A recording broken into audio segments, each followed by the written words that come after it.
তোমরা পরিপূর্ণভাবে মুসলমানেরা তোমরা ইসলামের মধ্যে দাখিল হয়ে যাও। চিৎকার করে বলেন আল্লাহু আকবার। ইসলামের মধ্যে পরিপূর্ণ দাখিল হওয়ার আদেশ দিলেন আল্লাহ। তাহলে আমরা পরিপূর্ণভাবে ইসলামের মধ্যে দাখিল হব কিভাবে? আমরা তো ইসলামের মধ্যে আছি, আমরা তো কালেমা গ্রহণ করেছি। ইসলামের রকম 5টা। 1 নাম্বার হলো ঈমান আনা, কালেমা গ্রহণ করা। আমরা তো কালেমা গ্রহণ করেছি, তাহলে আবার কিভাবে ইসলামের মধ্যে দাখিল হব? পরিপূর্ণভাবে ইসলাম মানার কথা আমার আল্লাহ বললেন।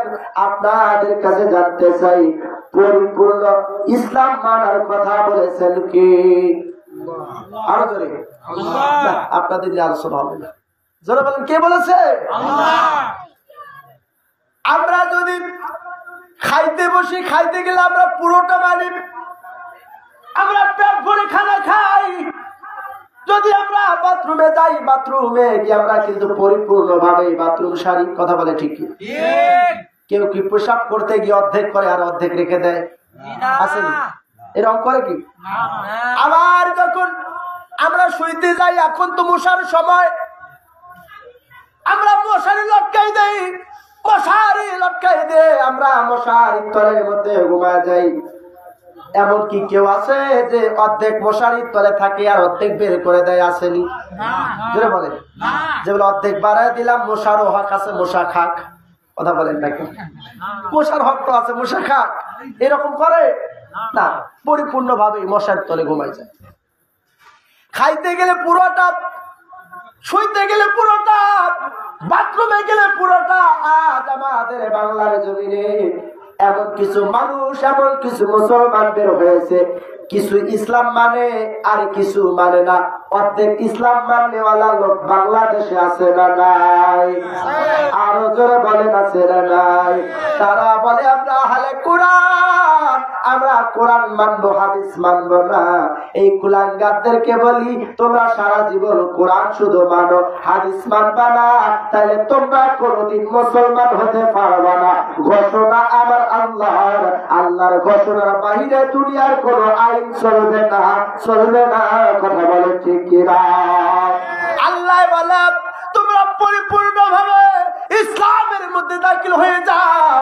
ইসলামের মধ্যে আমরা ইসলাম মানতে গেলে আমরা ইসলামের মূল ভিত্তি, ইসলামের মূল রকম পাই 5টা। 1 নম্বর ঈমান আনা, 2 নম্বর নামাজ, 3 নম্বর রোজা, 4 নম্বর হজ, 5 নম্বর যাকাত। কেউ যদি নামাজ পড়ে, রোজা রাখে না, সে কি ইসলাম মানলো? ধরে বলে না। আবার আল্লাহ বলে কুরআনুল কারীম সূরা হাদীদ, কি সূরা? হাদীদ। আল্লাহ বলে, একটু আমার সাথে তিলাওয়াত করেন, বিসমিল্লাহির রাহমানির ওয়াল্লাযীনা আমানু বিল্লাহি ওয়া রাসূলিহি উলাইকা হুমুস সিদ্দিকুনা ওয়াশ শুহাদা।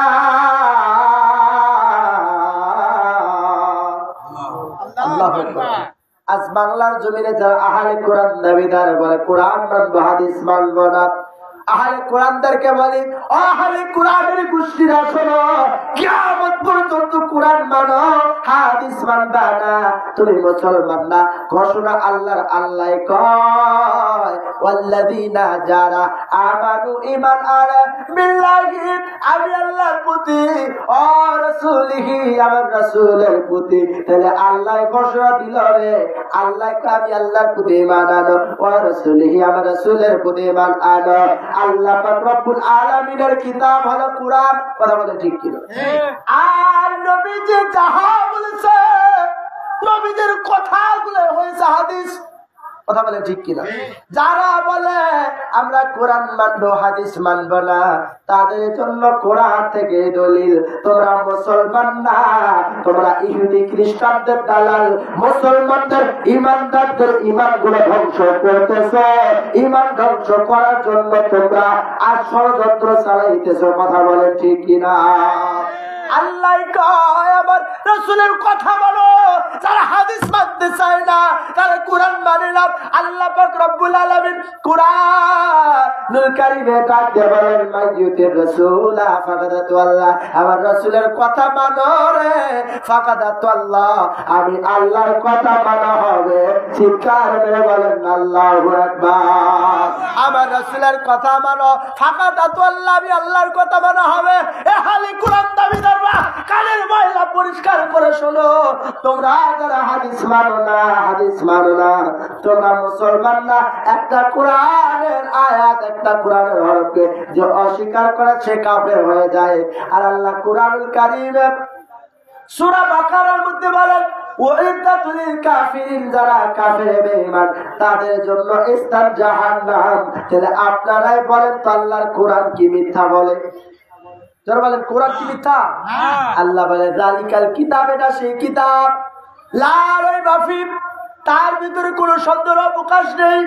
হুদাল লিল মুত্তাকিন, এই কোরআন হলো মুমিন মুত্তাকিদের জন্য পথ প্রদর্শনকারী। সেই কোরআনে বলে কাফের বেঈমানের জন্য স্থান জাহান্নাম। যারা কোরআন মানবে হাদিস মানবে না, তারা কোরআনও মানলো না। আর যে কোরআন মানে না সে কাফের, আর তার স্থান হলো জাহান্নাম। কথা বলেন ঠিক কিনা? আরো ধরে বলেন ঠিক কিনা? আল্লাহর নবী সরকার দে আলম বলেন উম্মত উম্মত, আমি নবীজিকে যারা ভালোবাসবে না তারা আল্লাহকেও ভালোবাসলো না। যারা আমি নবীকে ভালোবাসলো তারা আমার আল্লাহকে ভালোবাসলো। সুবহানাল্লাহ। আমার আল্লাহ জানা যায় কুল ইন কুনতুম তুহিব্বুনাল্লাহ ফাত্তাবিউনি ইউহিব্বুকুমুল্লাহ ওয়া ইয়াগফির লাকুম যুনুবাকুম ওয়াল্লাহু গফুরুর রহিম। আল্লাহু আকবার। আহা, আফসোস লাগতেছে আমার, আলোচনা করে এই আওয়াজে মজা পাইতেছি না। আমি অন্য অন্য জায়গায় আলোচনা করে একটু মজা পাই, কিন্তু আলোচনায় মজা পাইতেছি না। এইবার একটা কথা, যারা কোরআন দাবিদার, আমরা একটা জিনিস এখানে বুঝলাম, কোরআন দাবিদার আমরা কোরআন মানে হাদিস মানি না, তাইলে তার কি মুসলমান? জোরে বলে, তার কি মুসলমান থাকতে পারে? আল্লাহ কয় ইন কুনতুম তুহিব্বুনাল্লাহ, যদি তোমরা আমি আল্লাহকে পাইতে চাও ফাত্তাবিউনি ইউহিব্বুকুমুল্লাহ, তোমরা আমার রাসূলকে অনুসরণ করো, আমার রাসূলকে ভালোবাসো। যদি আমার রাসূলকে অনুসরণ করো, আমার রাসূলকে ভালোবাসো, ওয়া ইয়াগফির লাকুম যুনুবাকুম, তবে আমি আল্লাহ তোমাদেরকে ভালোবাসবো। চিৎকার করে বলেন না সুবহানাল্লাহ। আল্লাহু আকবার বলেন। আল্লাহু গফুরুর রহিম, আমি আল্লাহ পাক রব্বুল আলামিন তোমাদেরকে ভালোবেসে আমি আল্লাহ তোমাদের সমুদ্র দরিয়া দরিয়া গুনাহগুলোকে মাফ করে দিব। চিৎকার করে বলেন আল্লাহু আকবার।